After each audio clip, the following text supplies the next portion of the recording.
أباه عفوك إني من نور مدت يداي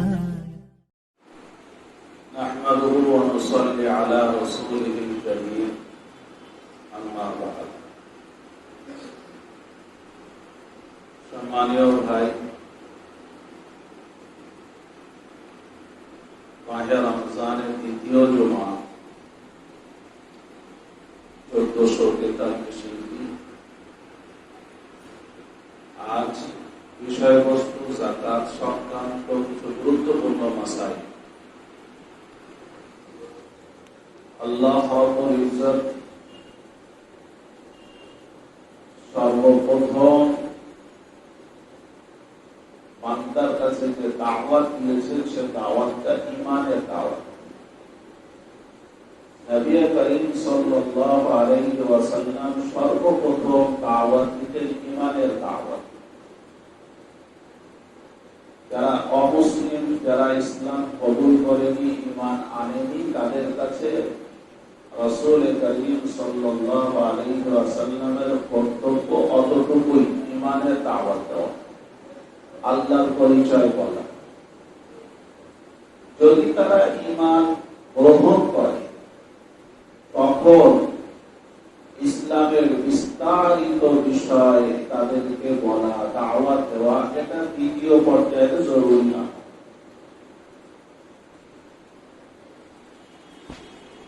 যাকাতের বিষয়টা এই জন্য মুমিনদের সঙ্গেই সম্পর্ক।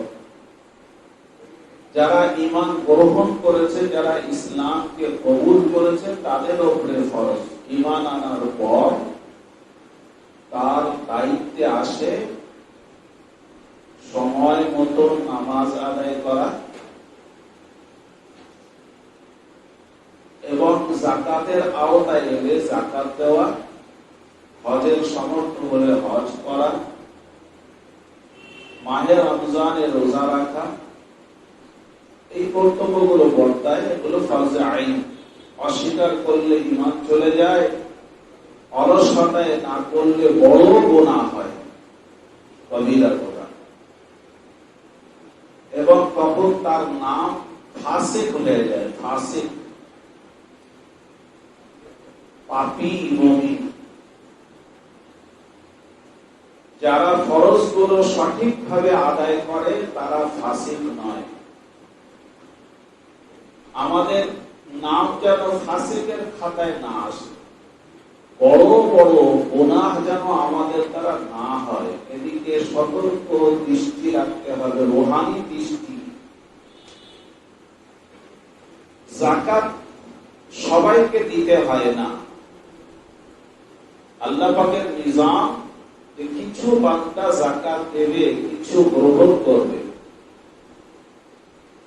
যাকাত কোন কোন সম্পদে এবং কাদের উপরে কখন ফরজ হয়, এই বিষয়ে একটু আলোচনার প্রয়োজন আছে।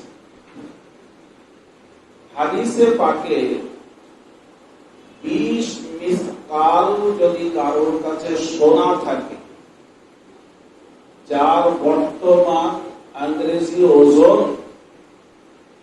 87 গ্রাম 480 মিলিগ্রাম, 87 গ্রাম 480 মিলিগ্রাম, কেউ এটাকে 88 গ্রাম বলে দেয়, কেউ 87 গ্রাম বলে।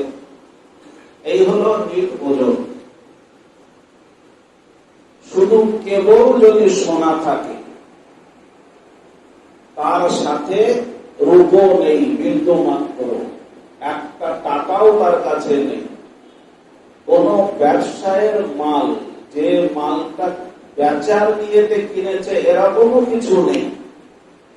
এইরকম যদি কেউ হয়, অধিকাংশ মহিলারা এগুলো হয়ে থাকে, তাদের কাছে সোনা থাকে, কিন্তু সোনার সাথে কিছু টাকাও থাকে। লোকের কাছে পাওনা হোক বা ব্যাংক যাই হোক, তার কাছে টাকা থাকে, কিংবা রূপোর গহনা থাকে। তাহলে তখন নেশাব হবে রৌপর নেশাব।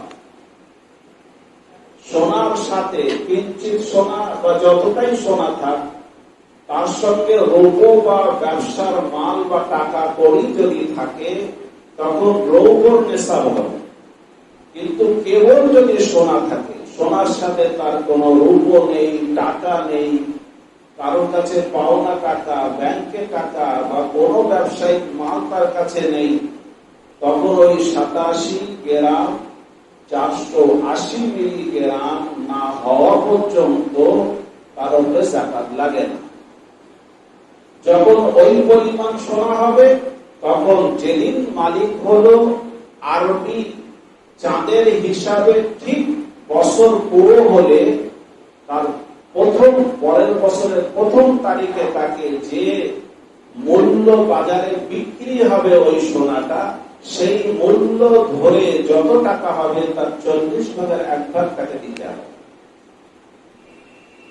কেনার সময় সোনার যখন বিক্রি করে স্বর্ণকার তখন তার মজদুরিটা ধরে নেয় ওর সঙ্গে, কিন্তু আপনি বিক্রি করার সময় যখন বিক্রি করবেন মজদুরিটা ওরা ধরে না।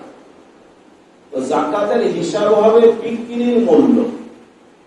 আজ আমার বছর পূর্ণ হলো, আগামীকাল আমি বাজারের রেট দেখবো যে এই সোনাগুলো বিক্রি করলে কত টাকা আমি পেতে পারি, সেই হিসাবেই দাম ধরে 40/1।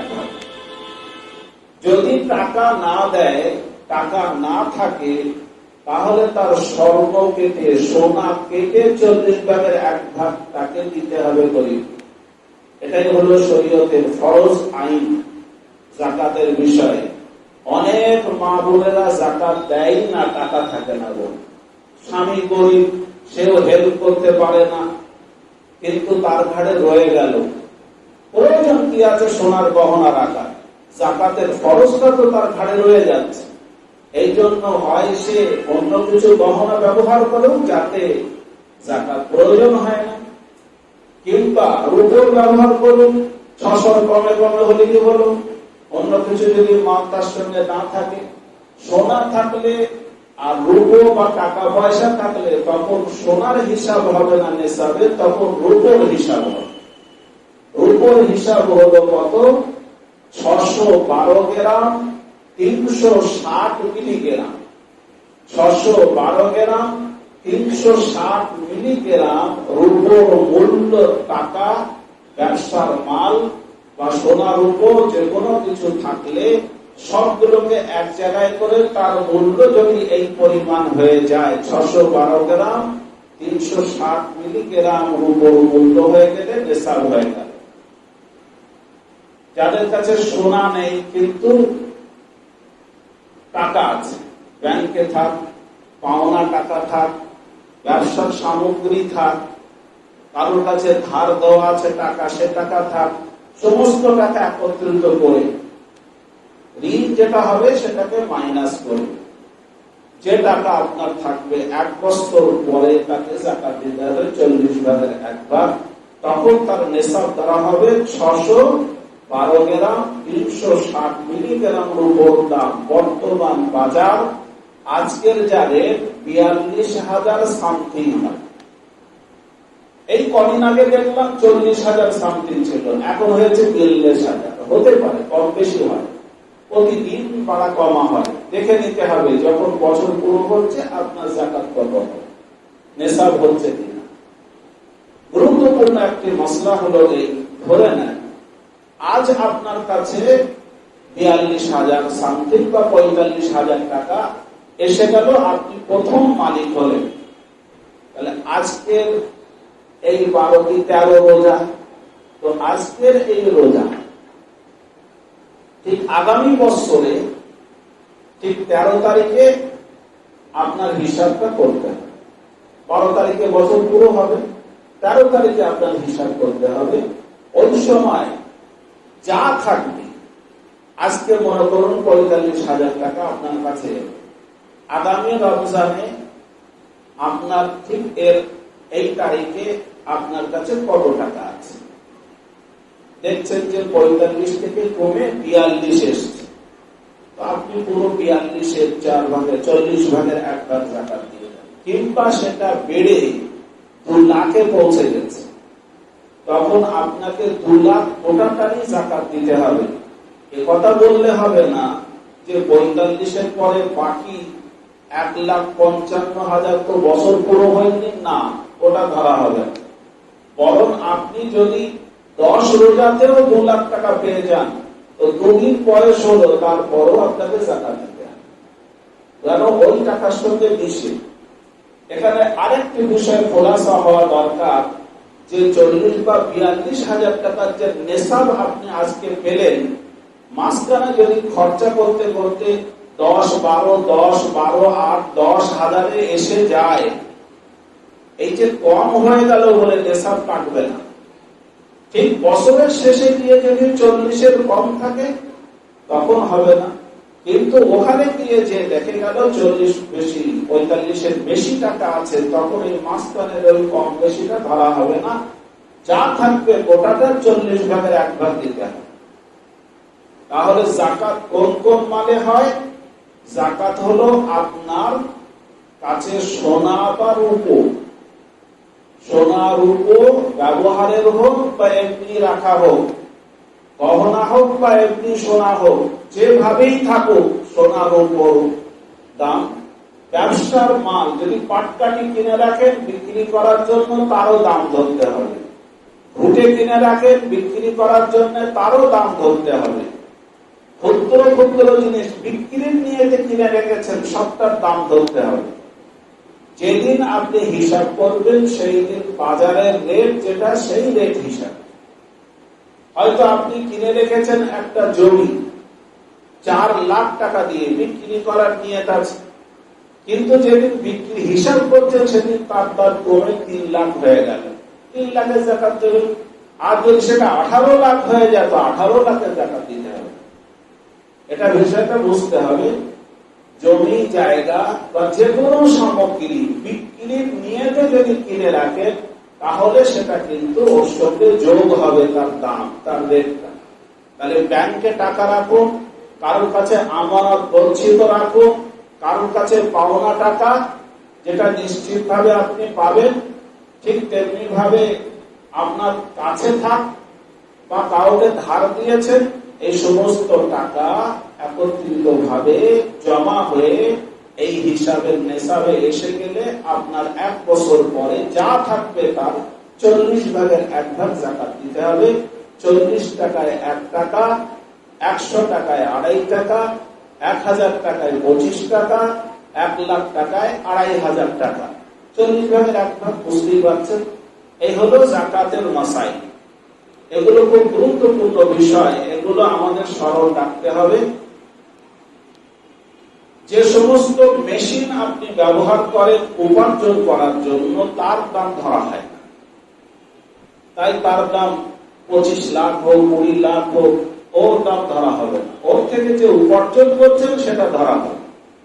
আপনি বিল্ডিং কিনে রেখেছেন, বিক্রি করার নিয়ত নয়, ভাড়ায় দিয়ে পয়সা কামাবে, তাহলে ওই পয়সার উপরে যাকাত হবে, ওই বিল্ডিং এর উপরে নয়। জমিটা আপনি কিনে রেখেছেন বাড়ি করবেন বলে, তার দামে যাকাত ধরতে হবে।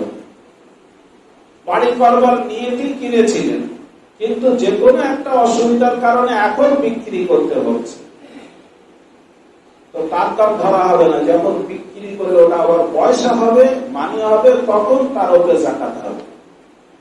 কিন্তু নেওয়ার সময় যদি বিক্রির নিয়তে কেনেন, তাহলে তার দাম ধরে প্রতি বছর তাকে যাকাত দিতে হবে। যে টাকাটা নিশ্চিত ভাবে পাওয়ার মতো না, কিন্তু পাওয়া যাবে, কিন্তু এই বছর এক্ষুনি হয়তো পাওয়া যাবে না, তো যখন আপনি পাবেন সেই সময় আপনি বকেয়ার যাকাত গুলো তার সঙ্গে দেবেন। আর যেটা অনিশ্চিত ভাবে পাবেন, পাওয়ার আশাই নেই, তো যখন পাবেন তখন থেকে তার যাকাতের হিসাব করবেন। অনেকে লোন নিয়ে রেখে দেন, লোন নেওয়া, সুদ দিয়ে লোন নেওয়া তো শরীয়তে জায়েজ নয়। একান্ত প্রয়োজন না হলে, প্রয়োজন মানে না হলে জীবন চালানো যাচ্ছে না, কি হয়তো বসবাসের ঘর বাড়ি কিছুই নেই, ইজ্জত বাঁচানো যাচ্ছে না, সেই রকম পর্যায়ে প্রয়োজন মতো, পয়সা ভাবানোর জন্য নয়, ব্যবসা বাড়ানোর জন্য নয়, জীবন ধারণের জন্য, ইজ্জত বাঁচানোর জন্য যতটুকু লাগে ততটুকু কেউ যদি ধার না দেয় তখন নিলে নিতে পারে। আল ইস্তিকরারু বির-রিবহি জায়েজুন ইনদাল হাজা। ফুকাহায়ে কেরামরা বলেছেন এটা তো গুনার কাজ, কিন্তু নিরুপায় হয়ে গেলে, যেমন বলেছে যে নিরুপায় অবস্থায় কেউ মরা পশুর মাংস প্রয়োজন মতো খেতে পারে, এত প্রচন্ড ক্ষুধা যে কেউ তাকে খেতে দিচ্ছে না, নিজের কাছেও পয়সা নেই, তো ক্ষুধা নিবারণের জন্য দুর্লভমা কতটুকু হারাম জিনিস খেতে পারে। আল্লাহ গোনা দেবেন না, কিন্তু তাই বলে সেটা হালাল জায়েজ হয়ে গেল না। এখন লোন নেওয়া যেন সবার কাছে জায়েজ হয়ে যাচ্ছে এরকম একটা বিষয় তা নয়। ওটা এটা হারাম, হারামই আছে, প্রয়োজনের খাতিরে বলা হয়েছে। সুতরাং এটাও আমাদের খেয়াল রাখতে হবে। অনেকে বড় বড় লোন নিয়ে থাকে আর বলেন আমার তো সব লোন, এত টাকা সব পাবে, আমি আবার যাকাত দেবো কোত্থেকে? অথচ তার গাড়ি চলছে, বাড়ি চলছে, খাওয়া দাওয়া চলছে, বন্ধন সব চলছে, কিন্তু যাকাতে সব মাইনাস করে কিছুই তার কাছে এ হবে না। এগুলো ঠিক না। এই জাকাত, এই লোন তো নিতে বলিনি শরীয়ত। এই জন্য এগুলো খেয়াল রাখতে হবে। যেটা অত্যন্ত জরুরি, যেটা আজকে বা এই বছরে আপনাকে দিতে হবে, সেইটা মাইনাস করতে পারে। এই হলো যাকাতের বিষয়। আমরা যেন সকলে স্মরণে রাখি যাকাতের বিষয়টা। যাকাত কেউ যদি আগে দেয় দিতে পারে। মনে করুন আগামী রমজান মাসে আমার যাকাত ফরজ হবে 15ই রমজান কি 13ই রমজানে, আমি আরো 2 দিন আগে পয়লা রমজানে যাকাত দিলাম, দিতে পারে। হিসাব করে রাখবে, হিসাব করে রাখতে হবে। যদি পরে দেন, হিসাবটা আপনাকে বছরের প্রথমে করে নিতে হবে, আপনি পরেও দিতে পারেন। যত তাড়াতাড়ি দেবেন তত ফায়দা বেশি, লাভ বেশি, উপকার বেশি। আর যদি আপনি রেখে দেন যে সারা বছর অল্প অল্প করে লোক বাড়িতে আসে তাই দেব, ওটা খুব ভালো কাজ নয়। আদায় হবে, আদায় হবে, কিন্তু সে যদি যাকাতের হকদার হয় তবে। অনেক ভিখারি আছে তারা যাকাতের হকদার না, তাদের কাছেও যা আছে আপনার কাছে হয়তো নেই, এরকমও অনেক ভিখারি আছে। এগুলো খুব বুঝে শুনে দিতে হবে। যাকাত কাকে দিলে আদায় হবে, কাকে দিলে আদায় হবে না। যাকাতের গুরুত্বপূর্ণ পাঠ এটাও। শুধু পার করে দিলেই আমি খালাস হয়ে গেলাম না, আমার দায়িত্বে রয়েছে যে আমি ঠিক জায়গায় যাকাতটা দিচ্ছি কিনা, বিশ্বস্ত জায়গায় যাকাতটা আদায় হচ্ছে কিনা, এর দায়িত্ব আপনার। খোঁজ খবর নেওয়া গুরুত্বপূর্ণ মাসাইল এটা। যাকে তাকে দিয়ে দিলেই হলো না, আমি দিয়ে দিলাম, ও বুঝে দিক, ও কি হবে না হবে আমি জানি না, ও বললে হবে না। এটা বিষয়টা আপনাকেই ভাবতে হবে। বিশ্বস্ত জায়গায় দিতে হবে, যেখানে দিলে যাকাত আদায় হয়। এই জন্য যাকাত আদায়ের ক্ষেত্রটা খুব গুরুত্ব দিয়ে ভাবতে হবে। যাকাত আপনি আগেও দিতে পারেন, পরেও দিতে পারেন। বেশিরভাগ মানুষ মাহে রমজানে যাকাত দেয়, এটা ফরজ ইবাদত হিসেবে। হাদিস শরীফে এসেছে মাহে রমজানে একটা ফরজ 70 গুণ বেড়ে যায়। সুতরাং আপনি যদি রমজান মাসে মালিক হন তো প্রতি মাসে রমজান মাসে যাকাত দেবেন। প্রথম মালিক হয়েছেন রমজান মাসে, তাহলে প্রতি বছর দেবেন। রমজান মাসে বছর পুড়ে যাবে। কিন্তু আপনি মাহে মুহররমে হয়তো আপনি নেসাবের মালিক হলেন, আগামী বছর মুহররমে আপনাকে দিতে হবে, হিসাব করতে হবে। কিন্তু আপনি বলছেন মুহররমে দিলে তো 69 গুণ পেলাম না, রমজানে দিলে 70 গুণ, তাহলে আপনি আগাম দিয়ে দেন। মুহররম মাস আরো কয়েক মাস পরে হবে, মাহে রমজানে আগাম দিয়ে দেন। হিসাবটা করে রেখে দেন যে আমি যাকাতটা এখন দিয়ে দিলাম, আমি হিসাব করব মুহররম মাসে যা হবে বাকিটা আমি আবার দিয়ে দেব। এভাবে করতে পারে, পিছিয়ে না দিয়ে আগাম দিতে পারে। আগাম যাকাত দিলেও যাকাত আদায় হয়। আর একটা খুব গুরুত্বপূর্ণ মাসআলা, সেটা হলো এই যে অনেকের দোকান পাশারি আছে, দোকান পাশারিতে যে সমস্ত মাল বিক্রির জন্য রাখা থাকে সামগ্রী, সেই বিক্রির মাল একটা করে ধরে তার দাম হিসাব করা অত্যন্ত কঠিন, সবাই পেরে ওঠে না। যেগুলো খুব বড় বড় মাল আছে হিসাব করা তো খুব সহজ, ক্ষুদ্র ক্ষুদ্র মাল একটা করে তার দাম ধরা এগুলো খুব মুশকিল হয়।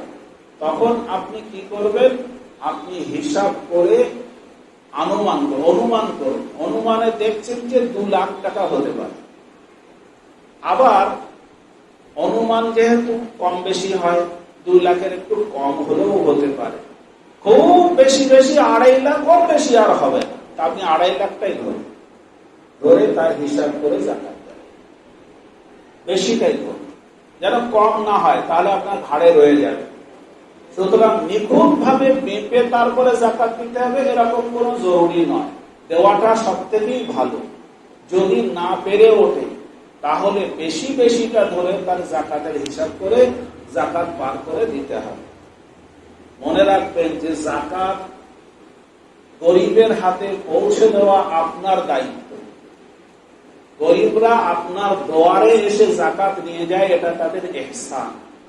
এরা দয়া করে আপনার কাছে আসে, তাই আপনি ফরজটা আদায় করেন। দায়িত্ব কিন্তু আপনার পৌঁছে দেওয়া। তাহলে এ দায়িত্ব তো আমরা কমই আদায় করে থাকি। খুব কম মানুষ আছে গিয়ে সেখানে পৌঁছে দেয়, বেশিরভাগ সব নিতে আসে।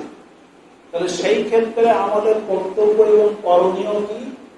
করণীয় কর্তব্য হলো তাকে একরাম করতে হবে, অতি সম্মানের সঙ্গে তাকে দিতে হবে। তার একরাম করাটা জরুরি। সে যেন দোয়া দিতে দিতে আপনার দোয়ার থেকে যায়, এতটা তার সঙ্গে উত্তম ব্যবহার করতে হবে, ভালো ব্যবহার করতে হবে। বলতে হবে যে ভাই খুব দয়া করেছো তুমি, যে আমার উপরে ইহসান করেছো, আমার জাকাতটা নিয়ে যাওয়ার জন্য আমার দোয়ারে এসেছে।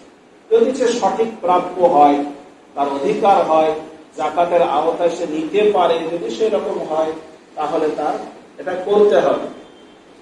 জাকাত যারা নিতে আসে হুজুর সাল্লাল্লাহু আলাইহি ওয়াসাল্লাম তাদের একরাম করতে বলেছেন এবং তাদের দোয়া দিতে বলেছেন। আল্লাহ পাকও নির্দেশ করেছেন যারা জাকাত আপনার কাছে নিয়ে আসবে আপনি তাদের জন্য দোয়া দেবেন। সুতরাং যারা জাকাত নিতে আসে তাদেরকে অবজ্ঞা করব না। তারা আমাদের মুহসিন, আমাদের হিতাকাঙ্ক্ষী, আমাদের অনেক উপকার করছে সে। সুতরাং তাদের একরাম সম্মান করতে হবে। এটা কিন্তু আমার দায়িত্বে পৌঁছে দেওয়া, কিন্তু তারা আসছে তাদের একরাম করতে হবে। হুজুর বলেছেন যে যারা কিছু উসুল করতে আসে, নিতে আসে, তাদের দেখলে মানুষের প্রবৃত্তি রাগ করে। কেন? সে নিতে আসছে। প্রবৃত্তি কিন্তু একটা ক্ষোভ, একটা রাগ, ওকে নিতে আসছে। দেখো বিল ধরে নিয়ে চলে আসছে, দেখো এইবার আছে পকেট কাটতে আসছে, দেখো এইবার কিছু নিতেই আসছে। নিশ্চয়ই আমাদের প্রবৃত্তি যেহেতু আছে, তাই মানসিকতাটা একটু ধাক্কা লাগে। হুজুর বলছেন যে তোমাদের কাছে এমন কিছু লোক আসবে যাদের দেখলে তোমাদের একটু কষ্ট হবে, কিন্তু তোমরা ওই কষ্টটাকে একটু খুশিতে পরিবর্তন করে নিও। তাদের একরাম করো, তাদেরকে সম্মান করো, তাদেরকে ইজ্জত করো, যেন তারা যখন যাবে দোয়া দিতে দিতে যায়। প্রবৃত্তিটাকে মানুষ করতে হবে। তো প্রবৃত্তিটাকে তো পশুর মতন করে রাখলে হবে না। আমরা তাকে মানুষ করব, আমরা তাকে সুন্দর করব, আমরা তাকে পবিত্র করব। মাহে রমজান তো ওই জন্যই, প্রবৃত্তিটাকে সুন্দর করার জন্য, পবিত্র করার জন্য। আল্লাহ পাক রোজা দিয়েছেন এই জন্যই যে তোমার রূহ এবং তোমার প্রবৃত্তিকে পাকিজা করো, পবিত্র করো, পরিচ্ছন্ন করো, এই জন্য রোজা। সুতরাং জাকাত, মহিলাদের উপরে যে জাকাত হয়, বাড়িতে সকলে তাদের গহনা নিয়ে বসবেন, বুঝবেন এবং কিছু প্রশ্ন জানলে জিজ্ঞাসা করে নেবেন। অবশ্যই তাদের জাকাতের ইন্তজাম করবেন। যাদের উপরে জাকাত ফরজ হয় নিশ্চিতভাবে সদকায়ে ফিতরা দেওয়া এবং কুরবানি করাও ওয়াজিব হয়ে যায়। সুতরাং যাদের কাছে গহনা বা সম্পদ আছে তাদের কুরবানিও করতে হবে। অনেকে কুরবানি করে না, পয়সা নেই বলে। জাকাত হয়তো 2000 টাকা, কুরবানি 2500 টাকা লেগে যায়, লাগবে, দিতে হবে, সেটা ওয়াজিব। তার জন্য প্রস্তুতি নিতে হবে যে আমার বছরে এই কটা আমার দায়িত্ব। এ হলো জাকাতের বিষয়ে মোটামুটি কথা। এছাড়া আরো খুঁটিনাটি বিষয় জাকাতের সম্পর্কে যদি কারোর মাথায় প্রশ্ন আসে, জিজ্ঞাসা করলে ইনশাআল্লাহ সঠিক উত্তর পাবেন। মোটামুটি বিষয় হলো এই যে জাকাত আমাদের উপরে কখন ফরজ হয়, কিভাবে দিতে হয়, কতটা পরিমাণ হলো। আর একটা বিষয় গুরুত্বপূর্ণ, সাদকায়ে ফিতর। ফিতরা কাদের উপরে ওয়াজিব হয়? সাদকায়ে ফিতর ওয়াজিব হয় যাদের কাছে প্রয়োজনের অধিক আসবাবপত্র, জমি জায়গা, ঘর বাড়ি আছে, প্রয়োজনের অধিক, যেগুলোর উপার্জন আমার দরকার হয়। এইরকম যদি প্রয়োজনের অধিক আসবাবপত্র থাকে বাড়িতে, যেগুলো না হলেও আমার চলে যায়, সম্মানের সঙ্গে আমি জীবন ধারণ করতে পারবো, সেই আসবাব যেগুলো প্রয়োজনের অধিক, তার দাম, তার মূল্য, প্রয়োজনের অধিক ঘর বাড়ির মূল্য, প্রয়োজনের অধিক জমি জায়গার মূল্য যদি 612 গ্রাম 360 মিলিগ্রাম রূপোর মূল্যের হয়ে যায়, তাহলে তাকে ফিতরা দিতে হবে, যেটাকে সাদকায়ে ফিতর বলে। সাদকায়ে ফিতর দিলে কি হয়? সাদকায়ে ফিতর দিলে রোজা পবিত্র হয় আর গরিবদের উপকার হয়। সাদকায়ে ফিতর কি পরিমাণে দিতে হবে? গম বা আটা, গম বা গমের আটা, খোলা বাজারে যেটা সহজে গরিবরা কিনতে পারে, ন্যূনতম ফিতরা কত পরিমাণ? 1 কিলো 574 গ্রাম 460 বা এর কাছাকাছি মিলিগ্রাম, 400 না 630 সম্ভবত, 630 বা 40 মিলিগ্রাম। 1 কিলো 574 গ্রাম 640 মিলিগ্রাম, একটু কম বেশি হবে। এই হলো মোটামুটি 1600 গ্রাম ধরতে পারে, বা 1 কিলো 575 গ্রাম ধরতে পারে। মিলিগ্রাম 600 মিলিগ্রাম মানে 75-এর কাছাকাছি। 1 কিলো 575 গ্রাম হলো নিসফে সা, এটা হলো ফিতরা। মানে ওই পরিমাণ গম বা গমের আটা খোলা বাজারে যেটা সহজে পাওয়া যায়, তার মূল্য ধরে আপনাকে দিতে হবে ন্যূনতম ফিতরা। বর্তমানে 50 থেকে 60 টাকার মধ্যেই হয়। কিন্তু নবীজি সাল্লাল্লাহু আলাইহি ওয়াসাল্লাম শুধু গমের কথা বলেননি, তিনি বলেছেন কিশমিশ, নিসফে সায়ের ডবল, মানে 1 সা, নিস মানে অর্ধ সা, সেটাকে ডবল করলে কত হবে? আপনি 1 কিলো 500 মানে 3 কিলো, আর 75 মানে 150, মানে ধরে নেন 3150। 3 কিলো 150 গ্রাম হলো 1 সা কিশমিশের দাম, কিংবা জবের দাম, কিংবা খেজুরের দাম, কিংবা পনিরের দাম, এগুলো কিন্তু ফিতরার আওতায় আসে। সুতরাং আল্লাহ পাক যার যেমন সামর্থ্য দিয়েছে, সামর্থ্য অনুযায়ী ফিতরা বাড়ানোর দরকার। আপনি যদি এখন জবের দাম হিসেবে দেন, একটু বড় হবে, 1 সা দিতে গেলে 3 কিলো 150 গ্রাম, একটু বড় হবে, এর থেকে বেশি হবে। আবার যদি আপনি ন্যূনতম খেজুর 100 টাকা করে দেন, তো 300, প্রায় 300 টাকারও বেশি, 25 গ্রাম বা 315 টাকা। এরকম ধরনের কিশমিশ দেন, ওই রকম ভাবে তারও দাম হবে। তো যার যেমন আল্লাহ সামর্থ্য দিয়েছে, সামর্থ্য অনুযায়ী ফিতরা বার করুন, সামর্থ্য অনুযায়ী ফিতরা বার করুন। আপনি যদি বলেন আল্লাহ আমাকে দিয়েছে, আমি আজওয়া খেজুরের 3 কিলো 150 গ্রামের দাম ধরে দেবো, আপনি দেন না। এটা আরো পবিত্রতা হবে, আরো সুন্দর পরিচ্ছন্নতা হবে। নবীজি বলেছেন এগুলো তো মানুষ করেই না। যারা আল্লাহ যেমন দিয়েছে, তিনি সকলে যেন আমরা এগুলো খেয়াল রাখি। 300, 500, 700 একটা একটা করে ফিতরা, 1500, 2000 হবে, কোনো অসুবিধা নেই। গত কয়েক বছর, 1-2 বছর থেকে আমি এগুলো বলছি, আলহামদুলিল্লাহ অনেকে আমল করছে। গত বছর বোম্বে থেকে একজন প্রায় 2000 টাকা করে এক একটা ফিতরা বার করেছে। তা আল্লাহ পাক যাকে যেমন সামর্থ্য দিয়েছে, আপনারা সেইভাবে এই বিষয়টা করবেন, আদায় করবেন। মাহে রমজানের ভিতরে দিলেও হবে, ঈদে যাওয়ার আগে, ঈদের নামাজ পড়তে যাওয়ার আগে আগেই আপনার এই সাদকায়ে ফিতরটা আদায় করতে হবে। যাকাত এবং সাদকায়ে ফিতর অন্য কোনো অমুসলিমদের দিলে আদায় হয় না। এটা খেয়াল রাখবেন, এটা মুসলিমদের জন্যই বরাদ্দ। অন্যদের জন্য আপনি অনুদান করুন, যেমন পারেন দিতে পারেন, কোনো অসুবিধা নেই।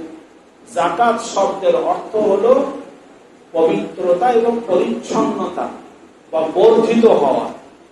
যাকাত দিলে সম্পদ বাড়ে, যাকাত দিলে মন এবং প্রবৃত্তি এবং রূহ পবিত্র হয়। এই জন্য যাকাত দিতে হয়। নবীজি সাল্লাল্লাহু আলাইহি ওয়াসাল্লাম এক সুন্দর একটি উপমা দিয়েছেন যে যাকাত আমার হালাল রুজি, তার থেকে আবার কেন বার করে দিতে হয়? হুজুর বলেছেন যে একটা পশু যদি সুন্দর লকলকে ঘাস খায়, আর যদি ঘাস খাওয়ার পরে বর্জ্য পদার্থ পেশাব পায়খানা না করে, সে কি বেঁচে থাকতে পারে? ওই লকলকে সুন্দর ঘাসই তার মৃত্যুর কারণ হয়ে দাঁড়াবে। এই জন্য ওটাকে বার করতেই হবে, হজম হতে হবে, বার হবে, তারপরে সুস্থ হয়ে বড় হবে। ঠিক তেমনি যাকাত হলো তোমার সম্পদের হালাল কামায়ের একটি বর্জ্য পদার্থ, বা এটা তার আবর্জনা। এটাকে, ময়লাটাকে বার না করলে ওই যাকাতটা অন্য সম্পদগুলোকেও নষ্ট করে দেবে। হাদিস শরীফে এসেছে যাকাত না দিলে, ওই যাকাত যদি মিশিয়ে তুমি ব্যবহার করো, তাহলে তোমার অন্য সম্পদগুলো নষ্ট করে দেবে। এই জন্য যাকাত অবশ্যই বার করতে হবে। এটা যেন জরিমানা মনে করবেন না, ট্যাক্স মনে করবেন না, এটা ইবাদত। যাকাত হলো আল্লাহ পাকের হুকুম এবং ইবাদত। ইবাদত মনে করে করলে পবিত্রতা আসবে এবং মালও বাড়বে। এক বস্তা সরিষা নিয়ে, গম নিয়ে বা ধান নিয়ে বাড়ির থেকে মাঠে ছড়িয়ে দিলেন, তাহলে সব কমে গেল কিনা? বাড়িতে 10 বস্তা ছিল, 1 বস্তা বার করলাম, 9 বস্তা হয়ে গেল। গিন্নিও রাগ করছে, তুমি সব কোথায় কি দিলে মাটিতে, এদিক ওদিকে। কিন্তু 3 মাস 4 মাস পরে যে আরো 20 গুণ করে আসবে বাড়িতে, এটা তো আমরা সবাই বুঝি। তো দুনিয়ায় যদি এটা হয়, আমার আল্লাহ বলছেন আমি বাড়িয়ে দেব। আমার রাহে যদি সঠিকভাবে খরচা করো, আমি তোমার সম্পদ বাড়িয়ে দেব। যাকাত রাখলে আমাদের দৃষ্টি বলছে, প্রবৃত্তি বলছে মাল বেড়ে গেল, আল্লাহ বলছেন কমে গেল, এবার নষ্ট হবে, ক্ষয়ক্ষতি হবে, রোগে শোকে বিপদে বাড়িয়ে যাবে।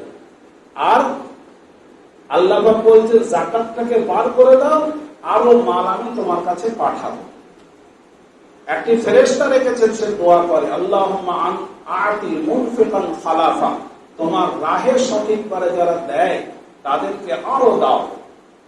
আর যারা দিতে চায় না, হক নষ্ট করে বান্দার বা কারোর, আল্লাহর ফেরেশতা বদদোয়া করে আল্লাহুম্মা আতি মুমসিকান তালাফা, যারা দেয় না তাদের নষ্ট করে দাও, তাদের সম্পদ নষ্ট হয়ে যায়। আর সত্যি দেখেন, যারা হক আদায় করে না তাদের সম্পদ থাকে না, নষ্ট হয়ে যায়। সব এদিক ওদিকে সব বিড়াল ছাগল করে খেয়ে নেয়। কে কোথায় নিয়ে যাচ্ছে, কিভাবে হচ্ছে, কাজে লাগে না, বরকত হয় না, উম্মতেরও কাজে লাগে না। এই জন্য যাকাত, সাদকা, ফিতর আল্লাহর হক, এটা যেন গুরুত্বপূর্ণ ভাবে আমরা আদায় করি। এতে কোন রকম কনসিডার নেই। হয়তো আবু বকর রাদিয়াল্লাহু তাআলা আনহু, যারা যাকাত বলছিল যে আমরা আদায় করব না, বললেন তোমাদের সঙ্গে আমাদের লড়াই হবে। যেমন অমুসলিমরা যদি আমাদের কোনো বাধা প্রদান করে, সেখানে যেমন প্রতিহত করতে হয়, তোমাদেরকেও করতে হবে, যেহেতু তোমরা একটা ফরজকে অস্বীকার করছো। এত গুরুত্ব রাখে। এই জন্য যাকাতে অবহেলা কেউ করবো না। আল্লাহ পাক আমাদের সকলকে যাকাত, সাদকা, ফিতর সঠিকভাবে আদায় করার আল্লাহ পাক যেন সহজ করে দেন, আসান করে দেন, প্রবৃত্তি যেন প্রস্তুত হয়ে যায়, ইবাদত করে যেন করতে পারি। ওয়া আখিরু দাওয়ানা আলহামদুলিল্লাহি রাব্বিল আলামিন।